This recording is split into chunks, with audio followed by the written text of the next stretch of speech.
ഇന്ന് നമ്മൾ സംസാരിക്കാൻ പോകുന്നത് ഇന്നത്തെ സമൂഹത്തിൽ ഏറ്റവും പ്രധാനപ്പെട്ട ഒരു വിഷയത്തെക്കുറിച്ചാണ്. ജീവിതശൈലി രോഗങ്ങളും ആയുർവേദവും. ഈ സെഷൻ ആരംഭിക്കുന്നതിന് മുമ്പ് തന്നെ ഒരു ചെറിയ ചോദ്യം ചോദിക്കട്ടെ. ഇവിടെ എന്നെ ശ്രവിച്ചുകൊണ്ടിരിക്കുന്നവരിൽ പ്രമേഹം, രക്തസമ്മർദ്ദം, കൊളസ്ട്രോൾ, തൈറോയിഡ് ഡിസ്ഫങ്ഷൻ അല്ലെങ്കിൽ ഇതിൽ ഏതിലെങ്കിലും ഒരു രോഗമുള്ള ഒരാളെങ്കിലും വീട്ടിലുണ്ടോ?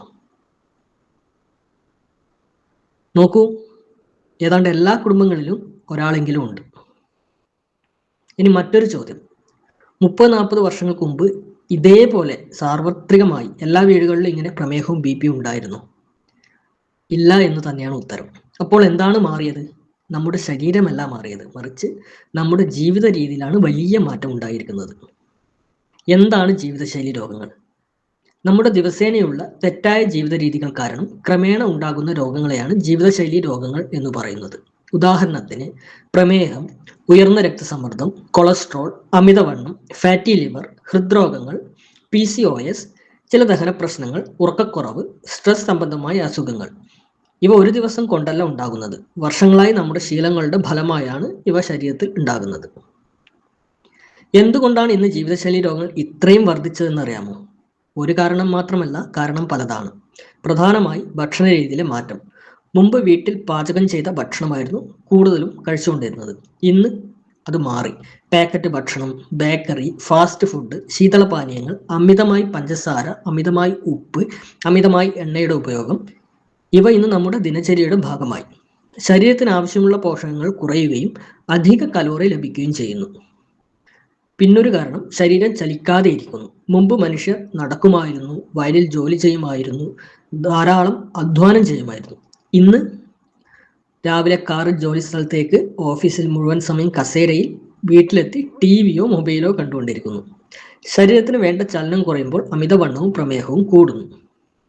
മൂന്നാമത്തൊരു കാരണം എന്ന് പറയുന്നത് ഉറക്കക്കുറവാണ്. രാത്രി 12-1 മണി വരെ മൊബൈൽ ഉപയോഗിക്കുന്നു. ശരീരത്തിന് വിശ്രമിക്കാൻ സമയം കിട്ടുന്നില്ല. ഉറക്കം കുറയുമ്പോൾ വിശപ്പ് നിയന്ത്രിക്കുന്ന ഹോർമോണുകളും സമ്മർദ്ദവുമായി ബന്ധപ്പെട്ട ഹോർമോണുകളും മാറും. അതിന്റെ ഫലമായി അമിത ഭക്ഷണം, ശരീരഭാരം വർദ്ധിക്കൽ, പ്രമേഹ സാധ്യത എന്നിവ കൂടാം. മറ്റൊരു കാരണം എന്ന് പറയുന്നത് മാനസിക സമ്മർദ്ദമാണ്. ഇന്നത്തെ ജീവിതത്തിൽ സമ്മർദ്ദം എല്ലാവർക്കും ഉണ്ട്. ജോലി, പഠനം, സാമ്പത്തിക പ്രശ്നങ്ങൾ, കുടുംബ പ്രശ്നങ്ങൾ ഇവ സ്വാഭാവികമാണ്. എന്നാൽ ദീർഘകാലം നിയന്ത്രിക്കാത്ത സമ്മർദ്ദം ശരീരത്തെ ബാധിക്കുന്നു. അതുകൊണ്ടാണ് ആയുർവേദം മനസ്സിനും ശരീരത്തിനും ഒരുപോലെ പ്രാധാന്യം നൽകുന്നത്. ആയുർവേദം ഈ രോഗങ്ങളെ കാണുന്നത് ഇതൊരു രോഗം ആയിട്ട് മാത്രം നോക്കുന്നില്ല, രോഗിയെ കൂടിയാണ് നോക്കുന്നത്. ഒരേ രോഗമുള്ള 2 ആളുകൾക്ക് പോലും ഒരേ ചികിത്സ ആയിരിക്കണമെന്നില്ല. കാരണം ഓരോരുത്തരുടെയും ശരീരപ്രകൃതി, ദഹനശേഷി, ജീവിത രീതി, മാനസികാവസ്ഥ, ഉറക്കം, ഭക്ഷണശീലം ഇവയെല്ലാം വ്യത്യസ്തമാണ്. അതിനാൽ ആയുർവേദത്തിൽ ചികിത്സ വ്യക്തിഗതമാണ്. എന്തുകൊണ്ടാണ് ആയുർവേദം ജീവിതശൈലി രോഗങ്ങളിൽ പ്രധാനപ്പെട്ടത്? കാരണം ജീവിതശൈലി രോഗങ്ങളുടെ വേരുകൾ ജീവിത രീതിയിലാണ്. ജീവിത രീതി മാറാതെ രോഗത്തെ മാത്രം ചികിത്സിച്ചാൽ പലപ്പോഴും പൂർണ്ണമായ ഗുണം ലഭിക്കില്ല. അതുകൊണ്ടാണ് ആയുർവേദം ചികിത്സയോടൊപ്പം ശ്രദ്ധിക്കുന്നത്. എന്തൊക്കെ ശ്രദ്ധിക്കും?